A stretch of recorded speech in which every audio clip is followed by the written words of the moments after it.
రోమీయులకు రాసిన పత్రిక 7వ అధ్యాయం 24వ వచనంలో, అయ్యో నేనెంత దౌర్భాగ్యుడను, ఇట్టి మరణమునకు లోనగు శరీరము నుండి నన్ను ఎవడు విడిపించును? ఎవరు నీ శత్రువు? ఎవరు నీ శత్రువు? ఎక్కడ ఉన్నాడు నీ శత్రువు?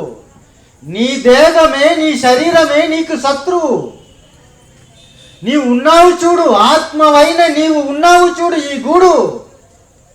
ఈ గూడే, ఈ కట్టే నీ శత్రువు. దేవుని సంకల్పాన్ని బట్టి ఈ లోకానికి వచ్చి, దేవుని సంకల్పాన్ని బట్టి దేవుని చిత్తాన్ని నెరవేర్చుట కొరకు ఇవ్వబడిన ఈ శరీరము నిన్ను త్రొక్కి అదో పాతాళంలోకి పంపిస్తుంది. దేవుని పనిని చెయ్యకుండా, దేవుని చిత్తాన్ని నెరవేర్చకుండా, దేవుని వాక్యాన్ని నేర్చుకోకుండా నిన్ను నిజాగిని దండలలోనికి పంపిస్తుంది ఈ శరీరం. మీ శరీరం నుండి మిమ్మల్ని మీరు కాపాడుకోండి. మీ కట్టె నుండి మిమ్మల్ని మీరు కాపాడుకోండి. ఎంత భయంకరమైనది చూడండి ఈ శరీరం, ఎంత భయంకరమైనదండి. ప్రపంచంలో ఇరాక్ అన్న దేశంలో ఒక కట్టె ఉండేది. ఆ కట్టె సదాం హుసైన్. ఆ కట్టెలో పుట్టినటువంటి తప్పుడు కోరిక ఏంటి తెలుసా? ఒక కోరిక పుట్టింది. ఆ కోరిక ఏం తెలుసా? నేను ప్రపంచాన్ని పరిపాలించాలి. ఏం చెయ్యాలి ఇప్పుడు? దానికి యుద్ధాలు చెయ్యాలనుకున్నాడు. యుద్ధాలు చెయ్యడానికి ఆలోచించాడు. నాయనా, నీకు దేవుడు ఒక దేశాన్ని ఇచ్చాడు కదా, ఇరాక్ అన్న దేశాన్ని నీకు ఇచ్చాడు కదా. ఆ దేశంలో నువ్వు పరిపాలించడానికి ప్రజలను ఇచ్చాడు కదా దేవుడు. మరి ఎందుకయ్యా ఈ యుద్ధాలు? గల్ఫ్ వార్ అన్నారు. అప్పుడు గల్ఫ్ యుద్ధం మీకు తెలుసు. ఒక శరీరంలో పుట్టినటువంటి తప్పుడు కోరిక వలన ఆ రోజు యుద్ధం జరిగింది. ఎంతో మంది ప్రాణ నష్టం, ఆస్తి నష్టం, ఎంతో మందికి చెయ్యిపోయింది, కాలుపోయింది, ఎంతో మంది విధవరాలైపోయారు. ఒక మనిషిలో, ఒక శరీరంలో, ఒక కట్టెలో పుట్టినటువంటి తప్పుడు కోరిక వలన ప్రపంచమంతా ఇబ్బందులు పడిపోయిందండి. ఆ రోజుల్లో మనం వెళ్ళి షాపుకు వెళ్ళి ఏది కొన్నా సర్చార్జ్ అని ఒక ఛార్జ్ వేశారండి. ఏంటి ఇది సర్చార్జ్ అంటే? గల్ఫ్కి పంపించాలి. అక్కడ ఉన్నారు, వారికి పంపించాలి, వారికి సహాయం చేయాలి. అందుకే గల్ఫ్ సర్చార్జ్ అన్నారండి. దేవాది దేవుడు ఒక మంచి మాటను మీ చేతిలో, నా చేతిలో ఉన్న బైబిల్ గ్రంథంలో ఇటువంటి గట్టెల్లో పుట్టిన వారి కోసమే రాయించి పెట్టాడు. చూడండి ఒకసారి, యాకోబు గారు రాసిన పత్రిక 4వ అధ్యాయం 1వ వచనం.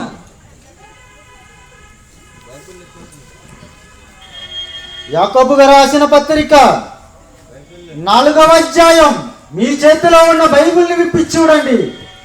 మీలో యుద్ధములను, 4వ అధ్యాయం 1వ వచనం. మీలో యుద్ధములు, పోరాటములు దేని నుండి కలుగుచున్నవి?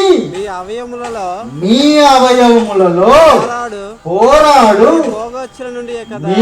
భోగేచ్ఛల నుండే కదా మీరు ఆశించుచున్నారు. మీలో యుద్ధములు, పోరాటములు దేని నుండి కలుగుచున్నవి? మీ అవయవములలో పోరాడు మీ భోగేచ్ఛల నుండే కదా. ప్రపంచ ప్రజలారా, ప్రపంచ అగ్రదేశాలారా, ప్రపంచ పేద దేశాలారా, దేశాలలో ఉన్న మనుషులారా, మనుషులో మీకు కలిగిన గట్టెలారా, ఎక్కడి నుండి కలిగిందంటే ఈ యుద్ధాలు? దేని నుండి కలిగింది ఈ యుద్ధం? దేని నుండి కలిగింది ఈ పోరాటాలు? ఈ యుద్ధాలు, పోరాటాలు దేని నుండి కలుగుచున్నవి? మీ అవయవములలో. చెప్పండి, ఎక్కడి నుంచి కలిగింది? మీ అవయవములలో పోరాడు మీ భోగేచ్ఛల నుండే కదా. ఏమండి? సకల పాపాలకు కేంద్రమై, సకల పాపాలకు నిలయమై ఈ పాప శరీరము ఒక పెద్ద ఫ్యాక్టరీ అండి. ఇది ఒక పెద్ద ఫ్యాక్టరీ. పాపాలని బయటికి తీయాలన్నా, పాపాలను మనుషుల మీద రప్పించాలన్నా ఈ శరీరం, ఈ పాప శరీరం కేంద్ర స్థానమై ఉంది. దీనిలో నుండి సమస్తము బయటకు వస్తుంది. దీనిలో నుండి, ఈ శరీరంలో నుండి, ఈ గట్టెలో నుండి సమస్తము బయటకు వస్తుంది. అందుకే లోకరక్షకుడైన యేసుక్రీస్తు వారు ఒక మాట అన్నాడండి. మత్తయి గారు రాసిన సువార్త 15వ అధ్యాయం, మత్తయి గారు రాసిన సువార్త 15వ అధ్యాయం 17-18 వచనాలు చూడండి, ఒకసారి చదవండి.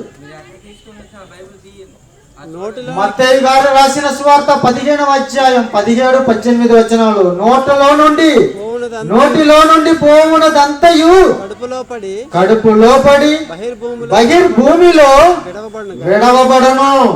కానీ నోట నుండి బయటికి వచ్చినవి హృదయములో నుండి వచ్చును. ఇవే మనుషుని అపవిత్రపరచుచున్నవని మీరు గ్రహింపరా? బయటలో నుండి కడుపులోనికి వెళ్ళేది, బయటలో నుండి కడుపులోనికి వెళ్ళేది మరలా బయటికి వచ్చేది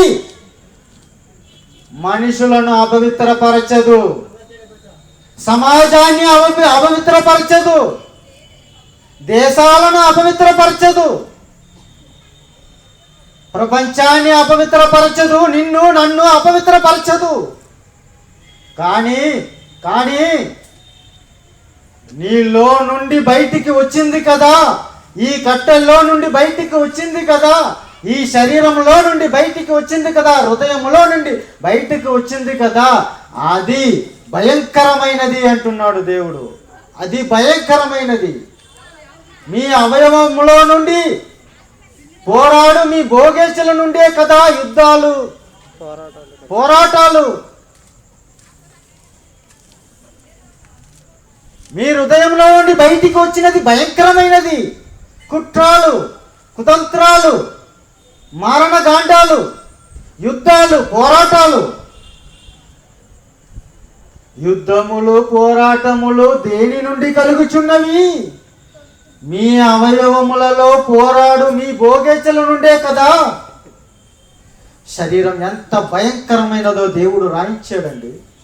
శరీరం ఎంత భయంకరమైనదో మీరు అర్థం చేసుకోండి ఈరోజైనా. ఇంకా చూడండి, మనము నివసిస్తున్న ఈ భూమిని 100 సారి తగలపెట్టే మారణాయుధాలు, భయంకరమైన మారణాయుధాలు ఈ ప్రపంచ దేశాలలో ఉన్నాయి. వాటిని ఆ దేశాలలో ఉన్న వారు ఉత్పత్తి చేశారు, తయారు చేశారు. ఎందుకు? దేనికోసం తయారు చేశారు ఈ భయంకరమైన మారణాయుధాలను? దేశాలను అభివృద్ధి పరచడానికా? వారి దేశంలో ప్రయోగించుకోవడానికా? లేదు. పక్క దేశాల మీద ప్రయోగించడానికి, తన దేశంలో ప్రయోగించుకోవడానికి కాదు, పక్క దేశాల మీద ప్రయోగించుకోవడానికి. ఖండం దాటి ఖండం వెళ్ళే రాకెట్ అణుబాంబులు ఉన్నాయండి ఈరోజు ప్రపంచ దేశంలో. అగ్రదేశమైనా, పేద దేశమైనా, ఏ దేశమైనా ప్రతి దేశంలో ఉన్నాయండి ఈ మారణాయుధాలు. భయంకరమైనదండి ఇది. ఏమండి?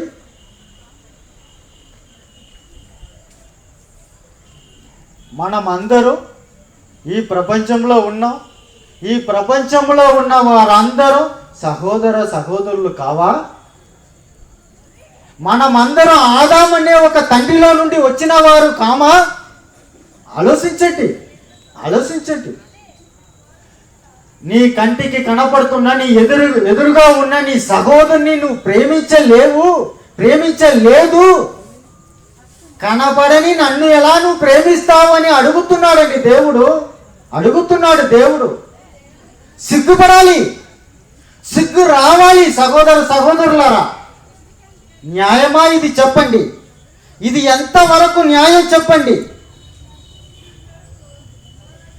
ఒక మనిషి ఒక శరీరంలో పుట్టినటువంటి తప్పుడు కోరికని నెరవేర్చుకోవడానికి సాటి మనిషిని నాశనము చేస్తున్నారే, ఇది న్యాయమా? మీ అవయవములలో పోరాడు భోగేచ్చల నుండే కదా ఇవన్నీ వచ్చాయి. ఏమండి? శరీరములో ఉన్న పాపాన్ని తెలుసుకోండి. శరీరంలో ఉన్న పాపాన్ని తెలుసుకోండి, పాపాన్ని విడిచిపెట్టండి, బాగుపడతారు, బ్రతుకుతారు. లేదా నాశనం తప్పదు, నరకం తప్పదు. ఏమండి 1944-45 ఆగస్టు నెలల్లో అప్పుడు రెండవ ప్రపంచ యుద్ధం జరుగుతున్నది. ఆ సందర్భంలో అగ్రదేశమైన అమెరికా దేశం చిన్నపిల్లలు ఆడుకుంటున్న బంతి లాంటి అణుబాంబుని తయారు చేసింది. ఆ అణుబాంబుని ఆ యుద్ధం జరిగే ఆ సందర్భంలో జపాన్ దేశంలో ఉన్న హిరోషిమా నాగసాకి అన్న ప్రాంతము మీదన రోజు ఒకటి చెప్పున 2 రోజులు వేసింది. ఆ 2 రోజులలో ఇంచుమించుగా 3 లక్షల మంది అక్కడ చనిపోయారు. 1944-45 ఎక్కడ, 2017 ఎక్కడ, 70 సంవత్సరాలు గడిచిన తరువాత కూడా ఆ దేశంలో, ఆ ప్రాంతంలో, ఆ హిరోషిమా నాగసాకి అన్న ఆ ప్రాంతంలో జన్మిస్తున్న పిల్లలు అంగహీనులుగా పుడుతున్నారు, జన్మిస్తున్నారు. ఆ అణుబాంబు యొక్క వీర్యం ఇప్పటి వరకు తగ్గలేదు. నాశనం. ఒక కట్టెలో పుట్టినటువంటి తప్పుడు కోరిక వలన ఈ కట్టె మిగిల్చినది కన్నీలే. ఈ కట్టె మిగిల్చినది కన్నీలే. నాశనం, ఆస్తి నష్టం, ప్రాణ నష్టం. దీనికోసం ఇదంతా, దేని వలనది ఇదంతా? ఈ శరీరం, ఈ కట్టెల్లో పుట్టినటువంటి తప్పుడు కోరిక వలన ఈ కట్టె మిగిల్చినది కన్నీలే. ఈ కట్టె మిగిల్చినది కన్నీలేనండి, కన్నీలే. ఒక శరీరంలో పుట్టినటువంటి తప్పుడు కోరిక వలన ఎంతో మంది బ్రతుకు బుక్కి అయిపోయిందండి. ఈరోజు ఎంతో మందిని నాశనం చేసి ఈ శరీరం, ఈ కట్టె మిగిల్చినది కన్నీలేనండి, కన్నీలే, కన్నీలే. ఈ శరీరం చేసినది ఏం పని తెలుసా? మనిషిని దొంగగా, హంతకుడుగా, మరణ బాంబులుగా తయారు చేసి ఆ కోరిక వలన, పుట్టినటువంటి ఆ కోరిక వలన ఆ కట్టె అందరికీ కన్నీళ్లు రప్పిస్తుంది, కన్నీళ్లు రప్పిస్తుంది. ప్రియమైన దేవుని వారులారా, మన జీవితంలో జరుగుతున్న ఒక విషయాన్ని మీకు చెబుతున్నాను. ఎలక్షన్ టైంలో మన దగ్గరికి వస్తారు. అయ్యా, నేను ఎమ్మెల్యేగా నిలబడుతున్నాను, నాకు ఓటు వేయండి. నేను ఎంపీగా నిలబడుతున్నాను, నాకు ఓటు వేయండి అని వస్తారు. మేడ ఎక్కి పట్టుకొని మాట్లాడతారు. ఏం మాట్లాడతారు సార్? నా ఆఖరి రక్తపు బొట్టు వరకు, బాగా వినాలి, మీరు జాగ్రత్తగా వినాలి. నా ఆఖరి రక్తపు బొట్టు వరకు నా దేశ ప్రజలకు, నా నియోజకవర్గ ప్రజలకు కోసం ధారపోస్తాను అంటాడు. మనం అందరూ పొంగిపోతాం. అబ్బో, ఓట్లు వేసేద్దాం, ఓట్లు వేసేద్దాం. 2 లక్షల మెజారిటీలో గెలుస్తాడు. హైకమాండ్ ఏం చెప్తారు తెలుసా? హైకమాండ్ 2 లక్షల ఓట్ల మెజారిటీలో గెలిచాడు కనుక మంత్రి పదవి ఇచ్చేయండి అంటాడు. మంత్రి పదవి ఇచ్చారు, మంత్రి అయిపోయాడు. పెద్దలు వెళ్ళి అడుగుతున్నారు, మీరు వచ్చి మన ఊర్లో మీటింగ్ పెట్టాలి. నేను వస్తాను, నా ఫస్ట్ మీటింగ్ మన ఊర్లోనే, నా నియోజకవర్గంలోనే నా ఫస్ట్ మీటింగ్. వస్తాడు మంత్రి. ఓటేసిన వారందరూ రోడ్ని ఖాళీ చేయాలి. ఇప్పుడు రోయ్ రోయ్ రోయ్ రోయ్ రోయ్ సైరన్ వస్తుంది, వినపడుతుంది. ముందు పోలీసు, వెనకాల పోలీసు, వెనకాల పోలీసు, మధ్యలో బుల్లెట్ ప్రూఫ్ కారులో వస్తాడు మంత్రి. ఎవరు తెలుసా? అతను నా ఆఖరి రక్తపు బొట్టుని మీకోసం ధారపోస్తాను అన్న మంత్రి. వచ్చి అడుగుతున్నాడండి ఒక ఆయన, ఏటండి ఈయన మన మంత్రియే కదా, మన మనిషే కదా, ఆయన చుట్టూ ఎందుకండి తుపాకీ పట్టుకొని ఇన్ని మంది పోలీసులు ఉన్నారు? ఆయన శరీరము నుండి ఒక రక్తపు బొట్టు కూడా బయటికి రాకుండా ఉండడానికి. ఎలా మారిపోయింది చూడండి ఈ కట్టె, ఎలా మారిపోయిందండి ఈ కట్టె. ఎంత విచిత్రమైనది అండి ఈ కట్టె. అవయవములలో పోరాడు మీ భోగేచ్ఛల నుండే కదా మారిపోయింది కట్టె. యుద్ధములు పోరాటములు దేని నుండి కలుగుచున్నవి? దేని నుండి కలుగుచున్నవి? మీ అవయవములలో పోరాడు మీ భోగేచ్ఛల నుండే కదా. ఏమండి? హ్యాట్సప్ అండి వాక్యానికి, హ్యాట్సప్. మతిపోతుందండి వాక్యాన్ని చదివితే. అలా మతిపోయే ఒక సందర్భాన్ని మీకు చూపిస్తున్నాను. లూకా గారు రాసిన సువార్త 12వ అధ్యాయం. లూకా గారు రాసిన సువార్త 12వ అధ్యాయం.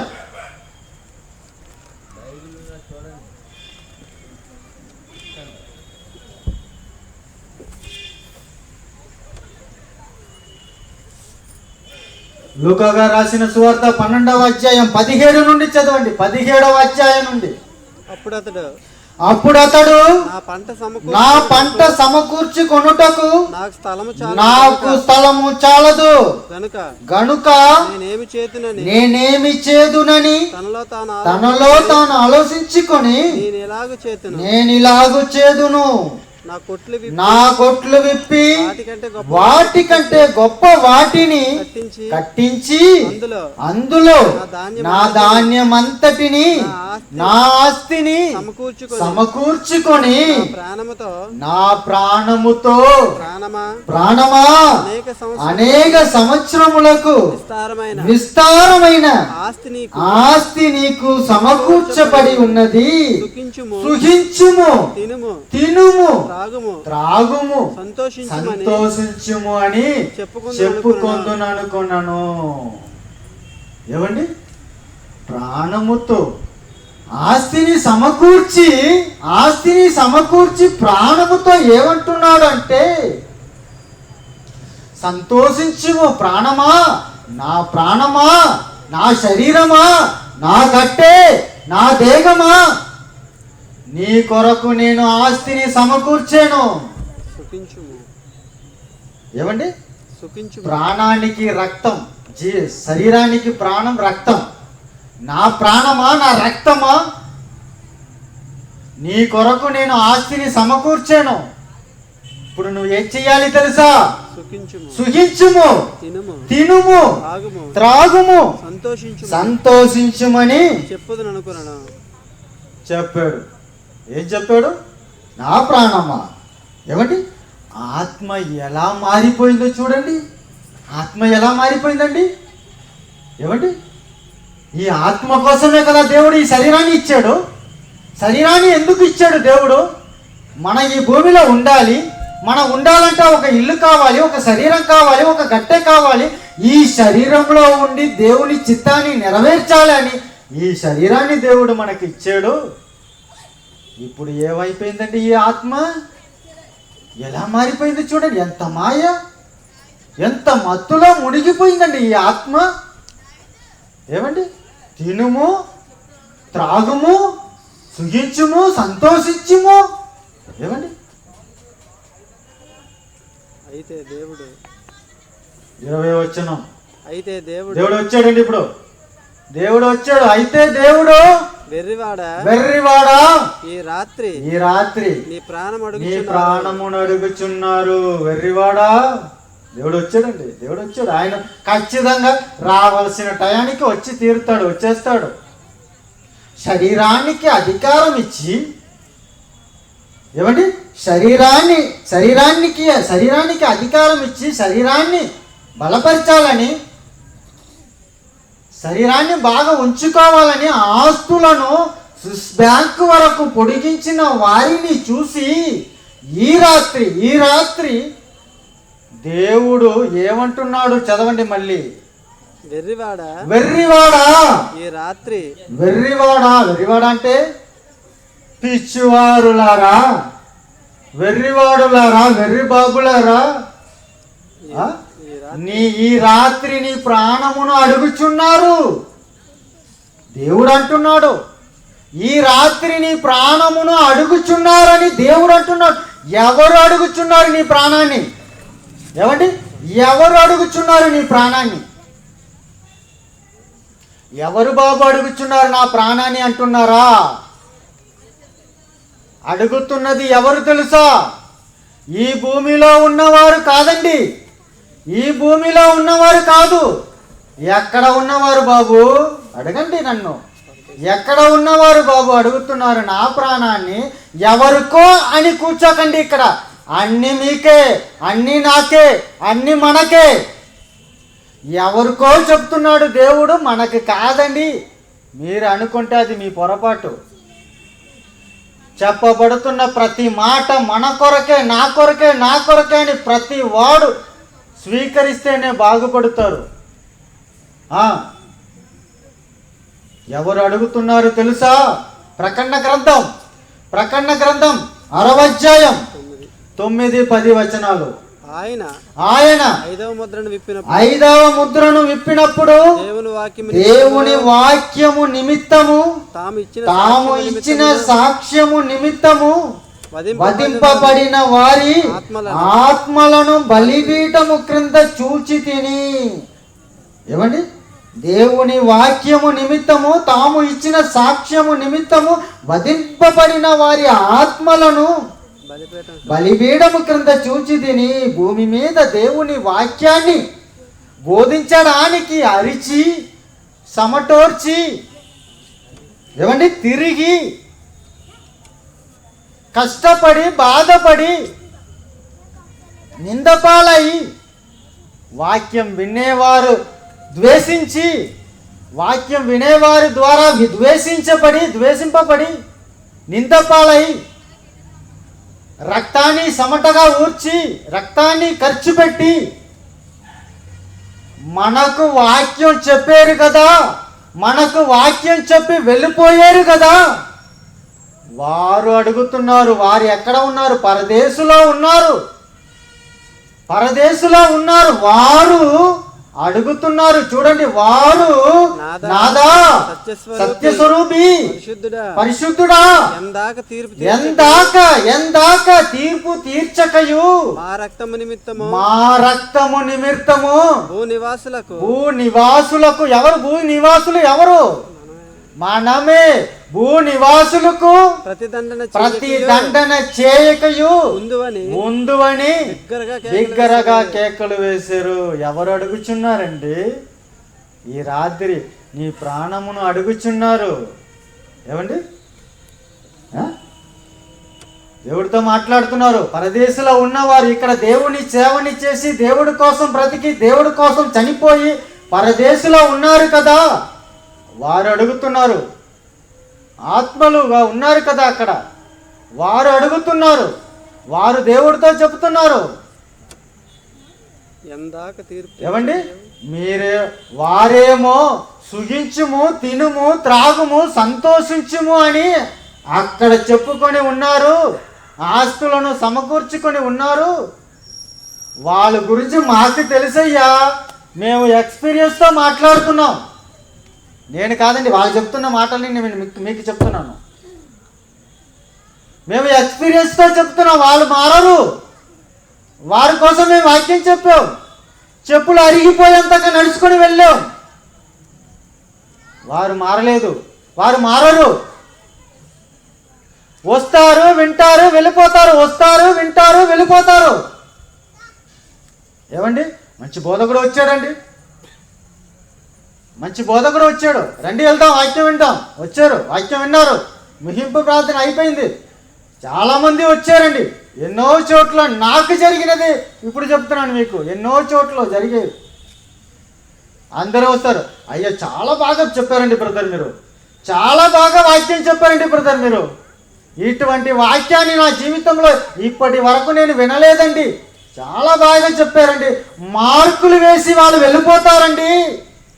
వారు మార్కులు వేసి వెళ్ళిపోతారు. మారరు అంటున్నారు వాళ్ళు. ఎవరు? పరదేశంలో ఉన్నవారు. వాళ్ళు మారారండి అంటున్నారు. మార్కులు వేసేవారండి వాళ్ళు. మారేవారు కాదు. ఒక ఆవిడ, ఏమా నిన్న వచ్చారు కదా, పెద్ద ఒక మంచి బోధకుడు వచ్చేది కదా, వాక్యం చెప్పారన్నారు కదా, ఏం చెప్పారమ్మా అని అడిగితే బాగా చెప్పారండి అంటది. మరి ఏం చెప్పారో చెప్పమ్మా అంటే అది నా నోటితో చెప్పలేమండి అంటది. మరి దేనితో చెప్తావు? ఏమండి?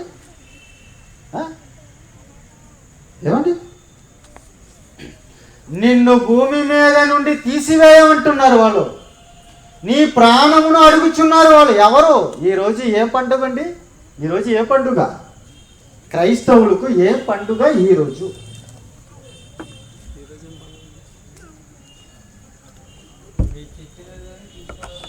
సమాధుల పండుగ.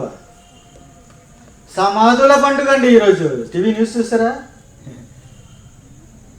సమాధుల పండుగ. ఏం చేస్తారండి? సమాధి దగ్గరికి వెళ్ళి పూలతో అలంకరించి కోవత్తులు వెలిగించి అక్కడ నిలబడి ప్రార్థన చేస్తారు. ఏ ప్రార్థన చేస్తారండి? సమాధి దగ్గర వెళ్ళిపోయి, తండ్రి వారికి ఆత్మకు శాంతిని ఇవ్వండి తండ్రి అని ప్రార్థన చేస్తున్నారు కదా. వారు అడుగుతున్నారు. వారి కోసం ఇక సంతాప సభ పెట్టుకున్నారు. మీరు రకరకాల వంటలు చేసుకొని తింటున్నారు. మీరు వారు అడుగుతున్నారండి నీ ప్రాణాన్ని. నీ ప్రాణాన్ని వారు అడుగుతున్నారు, ఎవరో కాదు. ఈ రాత్రి నీ ప్రాణమును అడుగుచున్నారు. ఏమండి? ఒకసారి ఈ శరీరాన్ని, మనలోని గురించి మనం ఆలోచించుకోవాలి. ఏమండి? ఇక్కడ వచ్చిన మీరు, నేను, ఇక ఈ మాటలను వింటున్న ఎంతమంది ఈ మాటలను వింటున్నారో అందరూ బాగా వినండి. పుట్టిన దగ్గర నుండి ఈ రోజు వరకు ఇప్పటిదాకా మనం ఎన్ని ఎకరాల పంటను తిన్నాం? అర్థం కాలేదా?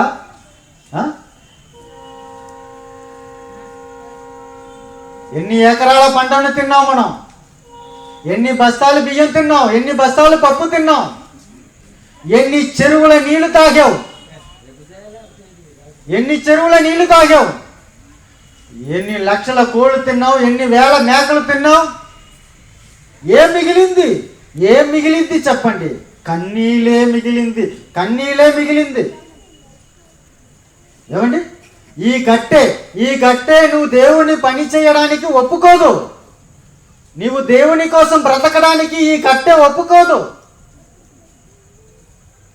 నేను ఈ భూమిలో ఉన్నాను, ఈ మట్టితో నేను కలిసిపోతాను. నేను శరీరానికి ఉన్న థియరీ తెలుసా మీకు? పరమార్థం మన్నైనది వెనుకటి వలన మరలా భూమికి చేరును. ప్రసంగి గ్రంథం 12వ అధ్యాయం 7వ వచనం. ప్రసంగి 12:7. మన్నైనది వెనుకటి వలన మరలా భూమికి చేరును. నేను భూమికి చేరిపోతాను. నాకున్న గమ్యం ఒకటే, నాకున్న లక్ష్యం ఒకటే, నాకున్న గోల్ ఒకటే. ఏది ఏవైనా నేను మట్టిలో కలిసిపోతాను. పోయే కాలంత వరకు నేను సుఖపడాలి. నువ్వు ఎక్కడికి వెళ్ళిపోనా నాకేటి? ఆత్మతో చెప్తుంది ఈ శరీరం. ఆత్మ ఎక్కడికి చేరాలి? ఆత్మ దాని దయచేసిన దేవుని యొద్దకి వెళ్ళిపోవాలి. కానీ ఎక్కడికి వెళ్ళిపోతుంది? నిత్య నరకానికి వెళ్ళిపోతుంది. శరీరం చెప్తుంది నేను సుఖపడాలి. నువ్వు ఎలా అయిపోయినా నాకేటి, నువ్వు ఎక్కడికి వెళ్ళినా నాకేటి, నాకు అనవసరం. దేవుని పని చేయడానికి నిన్ను నేను వదలను. ఏమండి? నీ శరీరము నుండి నిన్ను నువ్వు కాపాడుకో. మీ శరీరం నుండి మిమ్మల్ని మీరు కాపాడుకోండి. ఈరోజు ఈ రాత్రి దేవుడు ఈ మాటలను మీకు చెప్పమన్నాడు, చెప్పాను. మీ శరీరము నుండి, మీ గట్టె నుండి మిమ్మల్ని మీరు కాపాడుకోండి. నీ త్యాగిని దండంలోనికి వెళ్ళకండి. చదవండి మళ్ళీ ఆ వచనాన్ని. వెర్రివాడా, ఈ రాత్రి నీ ప్రాణమును అడుగుచున్నారు. నీవు సిద్ధపరిచినవి ఎవని వగునను నీవు సమకూర్చావు కదా. ఉన్న గొట్లని కొట్టేసి పెద్దగా కట్టించి దానిలో సమకూర్చావు కదా. సంతోషించుము, తినుము, త్రాగుము, సుఖించుము అన్నావు కదా. ఆ సమకూర్చినది ఎవరిది? ఎవరి వగును? ఏమండి? ఆ రాత్రి ఆడు చచ్చిపోతాడు. ప్రాణమును అడుగుతున్నాడు కదా దేవుడు. ఆ రాత్రి ఆడు చచ్చిపోతాడు. ఆ శరీరాన్ని వదిలి, ఆ గట్టెని వదిలి వాడు వెళ్ళిపోతాడు. ఆ శరీరం, ఆ గట్టె ఈ భూమిలో ఉంది. ఆ గట్టె ఆ శరీరం ఈ భూమి మీద ఉంది. సమకూర్చబడిన ఆ ఆస్తులను ఆ శరీరం అనుభవిస్తుందా? సమకూర్చబడిన ఆస్తులను ఆ శరీరం అనుభవిస్తుందా? అనుభవించడానికి అవకాశమే లేదండి. అనుభవించడానికి అవకాశమే లేదు. ఎందుకు? అది కుళ్ళిపోవడానికి మొదలైంది. 2 గంటల్లో దానిని పాతి పెట్టాలి. అది అనుభవించడానికి అవకాశమే లేదు. పోనీ ఆత్మకైనా ఏదైనా ప్రయోజనం ఉంటా దాని వలన? సమకూర్చబడిన ఆస్తి వలన ఆత్మకైనా ఏదైనా ప్రయోజనం ఉందా? ఖచ్చితంగా లేదన్న విషయం మీకు తెలుసు. ఏమండి? ఆ ఆత్మ దేవుని కోసం బ్రతకలేదు. ఆ కట్టెల్లో ఉన్న ఆత్మ దేవుని కోసం బ్రతకలేదు. శరీరం కోసం బ్రతికింది. శరీరం కోసం బ్రతికిన ఆ ఆత్మకు, కట్టె కోసం బ్రతికిన ఆ ఆత్మకు ఆ కట్టె మిగిల్చినది కన్నీలు. ఎక్కడ తెలుసా? నిత్య నరకములో. అక్కడ ఏడుపు పళ్ళు కొరుకుటయు. ఏడుపును పళ్ళు కొరుకుటయు అక్కడ. ఈ కట్టె, ఈ ఆత్మకు మిగిల్చినది కన్నీలే, కన్నీలే, కన్నీలే. ఏమండి? ఈ లోకంలో దేవుణ్ణి మరిచి దేవుని పని చేయకుండా ఉన్న ప్రజలకు ప్రభు అయిన యేసుక్రీస్తు వారు ఇచ్చిన విలువ తెలుసా మీకు? నీ దేహమే దేవుని ఆలయమని చెప్పిన ఆ ప్రభువే, ఆ రక్షకుడే, ఆ యేసుక్రీస్తే నీ శరీరానికి ఇచ్చిన విలువని చూడండి. మత్తయి గారు రాసిన సువార్త 8వ అధ్యాయం 21-22 వచనాలు. 21-22 వచనాలు. మత్తయి రాసిన సువార్త, మత్తయి గారు రాసిన సువార్త 8వ అధ్యాయం 21-22. బైబిల్ ఉన్న వారందరూ దయచేసి విప్పి చూడండి. శిష్యులలో మరి ఒకడు, ప్రభువా నేను మొదట వెళ్ళి నా తండ్రిని పాతి పెట్టుటకు. శిష్యులలో మరొకడు, ప్రభువా నేను మొదట వెళ్ళి నా తండ్రిని పాతి పెట్టుటకు నాకు సెలవిమ్మని ఆయనను అడిగాడు. యేసు అతనిని చూసి నన్ను వెంబడించుము. మృతులు తమ మృతులను పాతి కొననిమ్మని చెప్పాను. మృతులను పాతి పెట్టుకుంటారు అంటున్నాడు. దేవుని కోసం బ్రతకని ప్రజలను ప్రభు ఏమంటున్నాడు? మృతులు అంటున్నాడు. మృతులు అంటే చనిపోయిన వారని అర్థం. అంటే మిమ్మును నన్ను ప్రభు ఏం చెప్తున్నాడు? దీనితో పోల్స్తున్నాడు. ఈ శరీరాన్ని శవముతో పోల్స్తున్నాడు. శవం అంటున్నాడు. అర్థమవుతుందా మీకు? మృతులు అంటే శవం. మరొక మాటని చూడండి. ప్రకటన గ్రంథం 3వ అధ్యాయం 1వ వచనంలో 2వ మాట. ప్రకటన గ్రంథం 3వ అధ్యాయం 1వ వచనంలో 2వ మాట. జీవించుచున్నావన్న పేరు మాత్రం ఉన్నది కానీ నీవు మృతుడవే. ఏం మాట అండి ఇది? ఏమండి? జీవించుచున్నావన్న పేరు మాత్రం ఉన్నది. ఏమండి? కానీ నీవు మృతుడవే. చనిపోయిన వారమే మీరంతా చనిపోయిన వారు. దేవుని కోసం బ్రతకని వారు, చనిపోయిన వారు. నువ్వు శరీరంతో ఉన్నా, నువ్వు బ్రతికి ఉన్నా, నామకార్థ బ్రతుకు అంటున్నాడు. నువ్వు పేరుకు బ్రతుకుతున్నావు. నువ్వు దేవుని కోసం బ్రతకలేదు కనుక నువ్వు బ్రతికి ఉన్నా నువ్వు చచ్చిన శవానికి సమానం. ఆలోచించండి దేవుని వారులారా. ఈ రాత్రి మీరు మారాలి. మీ ఆలోచన మారాలి. మీ స్థితి మారాలి. ఏ శరీరం కోసం మనిషి బ్రతుకుతున్నారో,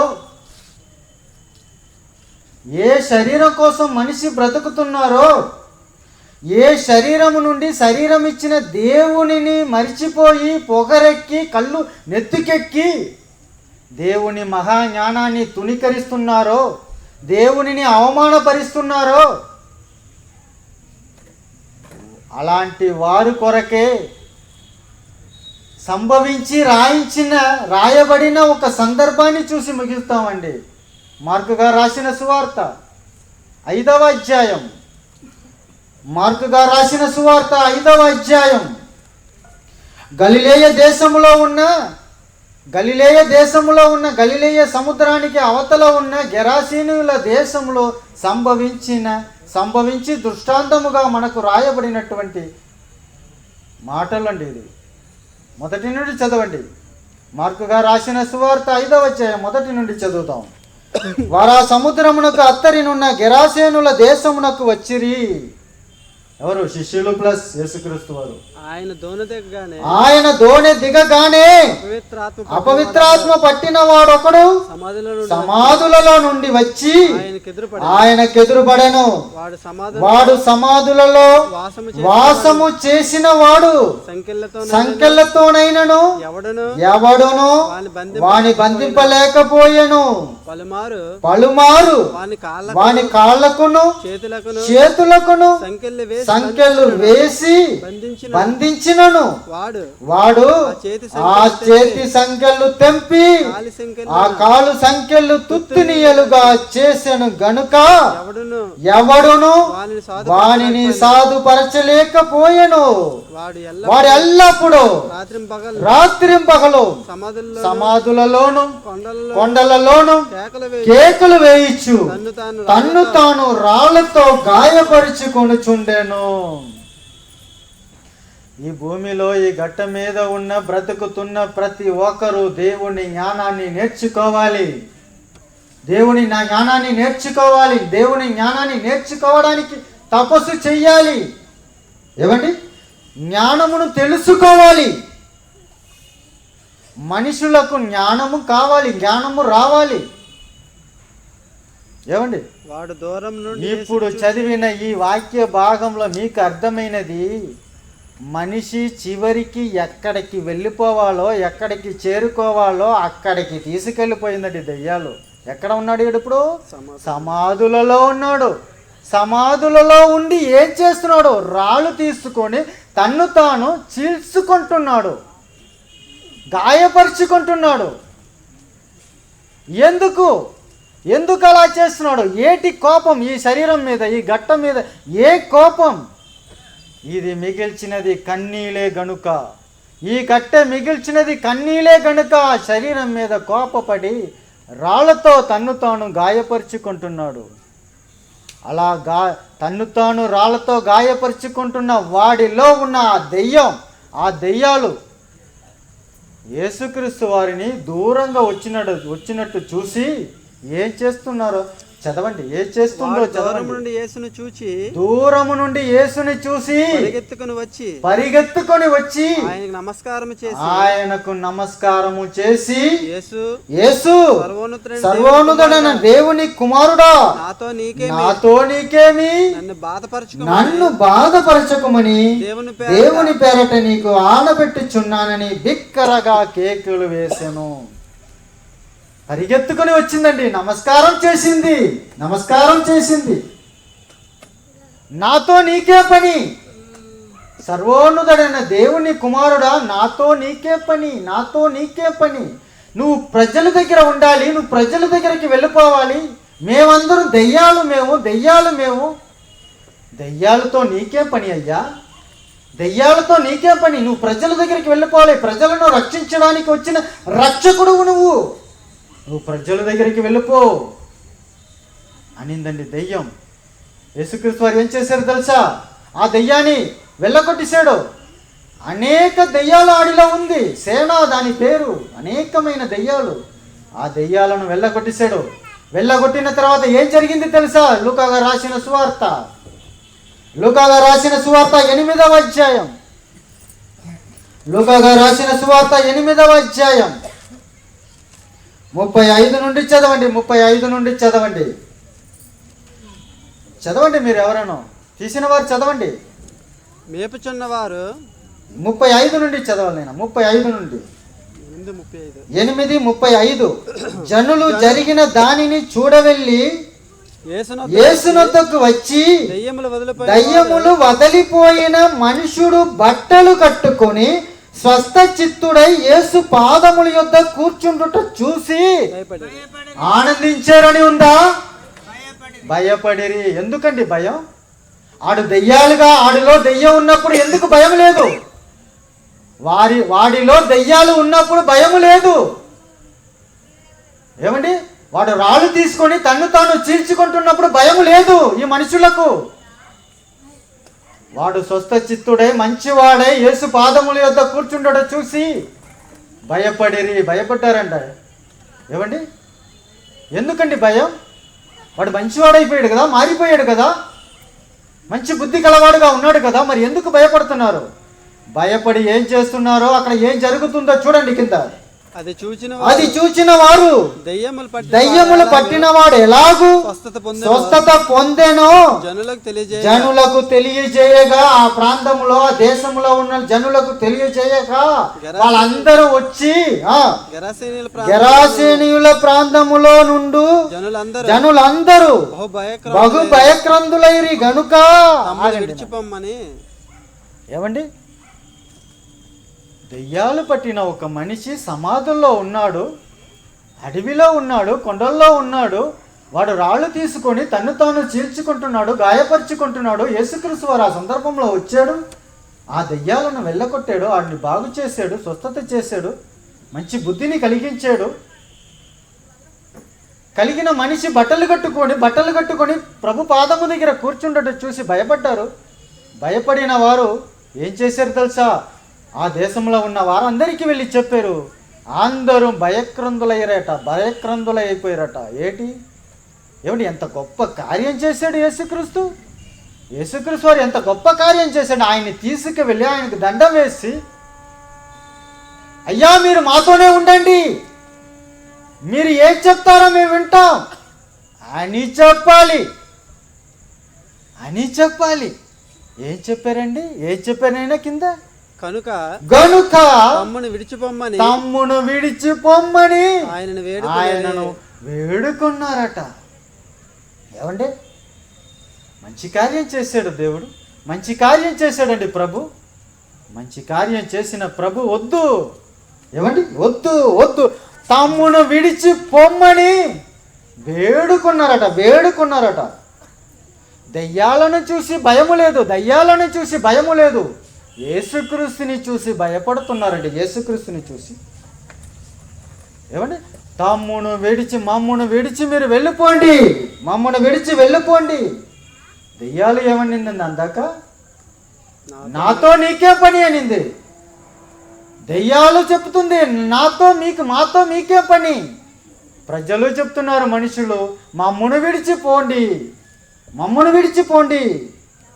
ఏమండి? రక్షకుడైన యేసుక్రీస్తు వారు దెయ్యాలకు వద్దు, మరి మనుషులకు వద్దు. ఏంటంటే విచిత్రం ఇది? మనుషులకు వద్దు, దెయ్యాలకు వద్దు. మనుషులు భయపడ్డారు. చెప్పండి, ఎవరు దయ్యాలుగా ఉన్నారు ఈ ప్రపంచంలో?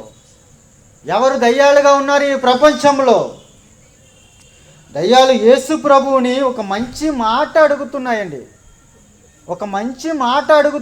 వెరీ ఇంట్రెస్టింగ్ పాయింట్ ఇది. మార్కు గారు రాసిన సువార్త 5వ అధ్యాయం 10వ వచనం. వాళ్ళు స్కాలర్స్ అండి, వాళ్ళు తమ్మును ఆ దేశములో నుండి తోలివేయవద్దని ఆయనను మిగిల బతుమాలుకొనెను. తమ్మును ఆ దేశములో నుండి తోలివేయవద్దని ఆయనను మిగుల బతుమాలుకొనెను. దెయ్యాలన్న మహిమలను ఈ గలిలియా దేశము నుండి పంపకండి అంటున్నాయి. దెయ్యాలైన మమ్మును ఈ దేశము నుండి పంపకండి అంటున్నాయండి అవి. దెయ్యాలను రమ్మంటున్నారు, రక్షకుడైన యేసుక్రీస్తు వారిని పొమ్మంటున్నారు. దెయ్యాలను రమ్మంటున్నారు, యేసుక్రీస్తుని పొమ్మంటున్నారు. ఇది ఏమైనా బాగుందా? అందుకే దెయ్యాలు అడుగుచున్నాయి, మమ్మును ఈ గలిలియా దేశము నుండి పంపకండి, వీళ్ళకు మేమే కరెక్ట్ అంటుంది దెయ్యం. ఏమండి, ఎంత విచిత్రం చూడండి. దేవుని వాక్యం వద్దు, దేవుడు వద్దు, రక్షకుడు వద్దు, ప్రభు వద్దు. ఎవరి కావాలి నీకు? ఎవరి కావాలి నీకు? ఏం చేసిందండి ఈ కట్టె? ఎంత మాయ చేసిందండి ఈ కట్టె? ప్రియమైన దేవుని వారులారా, ఈ కట్టె దయ్యాలుగా, ఈ శరీరం దయ్యాలుగా పాపాలకు నిలయమై, పాపానికి కేంద్రమై అనేక మంది బ్రతుకును కన్నీళ్లు పాలు చేస్తుంది, కన్నీలుమయంగా చేస్తుంది. ఈ లోకములో సంతోషించి తిని త్రాగి సుఖించి ఏమండి ఆత్మవైన నీ పరమార్థాన్ని మరిచిపోయి, ఆత్మవైన నీ పరమార్థాన్ని మరిచిపోయి ఈ శరీరానికి, ఈ గట్టకి దాసులై, ఈ గట్టకి బానిసులై బ్రతుకుతున్న మీరు బ్రతుకుతున్నారు. అలా ఈ శరీరానికి, ఈ గట్టకి బానిసులై దాసులై బ్రతుకుతున్న మీకు ఈ గట్టె మిగిల్చినది కన్నీలే. దేవుని పని చేయకుండా, దేవుని కోసం బ్రతకకుండా, సాతాను చెప్పినట్లుగా సాతానుకు బానిసులై, అపవాదికి బానిసులై, ఈ గట్టకి బానిసులై బ్రతుకుతున్న మీకు, మనకు ఈ శరీరం, ఈ గట్టె మిగిల్చినది కన్నీలే. ఎక్కడ ఈ కన్నీలు? ఎక్కడ ఈ కన్నీలు? నరకములో. నరకములో ఎల్లప్పుడూ ఏడ్చుచు కన్నీళ్లు కార్చుకోవడమే అక్కడ. ఎల్లప్పుడూ ఏడ్చుచు కన్నీళ్లు కార్చుకోవడమే అక్కడ. ప్రియమైన దేవుని వారులారా, మీ అందరికీ అర్థమైంది అని నేను అనుకుంటున్నాను. అవునా కాదా చెప్పండి? ఇదే కట్టె మిగిల్చిన కన్నీటి గాథ. ఇదేనండి కట్టె మిగిల్చిన కన్నీటి గాథ. జాగ్రత్త పడండి. ప్రార్థన చేసుకుందాం, కళ్ళు మూసుకోండి. పరిశుద్ధుడా, ప్రేమ కలిగిన మా పరలోక కన్న తండ్రి దేవా, మీ నామానికి వందనాలైనా, ఇదిగోనైనా ఈ యొక్క మహా సందర్భంలో నైనా మీరు మాకిచ్చిన ఈ సందర్భంలో తండ్రి, మీ యొక్క సత్య వాక్యాన్ని నైనా ఈ కట్టల్లో ఉన్న వారికి, ఆత్మవైన మీ పిల్లలకు నైనా ఈ కట్టె ఈ ఆత్మకు మిగిల్చినది కన్నీలే అని నైనా గట్టిగా అరిచి, నైనా సమటోర్చి నైనా చెప్పాను తండ్రి. వారు బాగుపడాలని చెప్పాను నైనా వారు బాగుపడడానికి మీరే వారికి దయ చూపించండి తండ్రి. వారికి మంచి మనసుని దయచేయండి తండ్రి. పిల్లలందరినీ ఆశీర్వదించండి. వచ్చిన వారిలో, విన్న వారిలో ఏ ఒక్కరు కూడా నైనా నాశనానికి వెళ్ళిపోకుండా తండ్రి వారిని కాపాడండి తండ్రి. వారికి మంచి మనసుని నైనా వారందరికీ కూడా మంచి ఆరోగ్యాన్ని దయచేయండి. ఈ కార్యక్రమాన్ని ఏర్పాటు చేసిన పిల్లలను ఆశీర్వదించండి తండ్రి. నైనా ఇలాగే ఎన్నో కార్యక్రమాలను చేసి ఎంతో మందిని మేలుకొలిపి తండ్రి మీ సన్నిధిలో చేర్చే పనిని పిల్లలందరితో కలిసి చేయడానికి నాకు ఇచ్చిన ఈ కృపను బట్టి మీకు వందనాలైనా, స్తోత్రాలైనా, కృతజ్ఞతాస్తుతులు చెల్లించి నైనా ఈ ప్రాంతంలో ఉన్న పిల్లలందరినీ కూడా నైనా మీ చేతులు అప్పగించి రాబోయే కాలంలో మేము చేయబోతున్న ప్రతి ఒక్క మీ పనిలో మాకు తోడుగా ఉండి పిల్లలకు మంచి ఆరోగ్యాన్ని, మంచి మనసుని కలిగించి దయచేసి పిల్లలందరినీ ఆశీర్వదించండి. వారి కుటుంబాన్ని ఆశీర్వదించండి. నైనా ఈరోజు ఈ మాటలను విన్న వారు అందరూ కూడా నైనా మీకోసం బ్రతికినట్లుగా దయచేయమని పిల్లలందరినీ మీ చేతులు అప్పగించి మీ ప్రియ కుమారుడు, మా రక్షకుడు, ప్రభు అయిన యేసుక్రీస్తు వారి యొక్క దివ్యమైన నామంలో అడిగి వేడుకొంచున్నాం పరమ తండ్రి. ఆమేన్. మన తండ్రి అయిన దేవుని ప్రేమ, ప్రభు అయిన యేసుక్రీస్తు వారి యొక్క కృప, పరిశుద్ధాత్మ దేవుని యొక్క అన్యోన్య సహవాసం ఎప్పుడును ఎల్లప్పుడూ మనందరికీ తోడే ఉండి నడిపించును గాక. ఆమేన్. అందరికీ వందనం. నైనా ఎవ్వరూ లేకండి. మీ అందరికీ చిన్న అల్ప ఆహారం తయారు చేశారు పిల్లలు. మీరు దానిని పుచ్చుకొని తర్వాత వెళ్ళండి. గౌరీ అందరికీ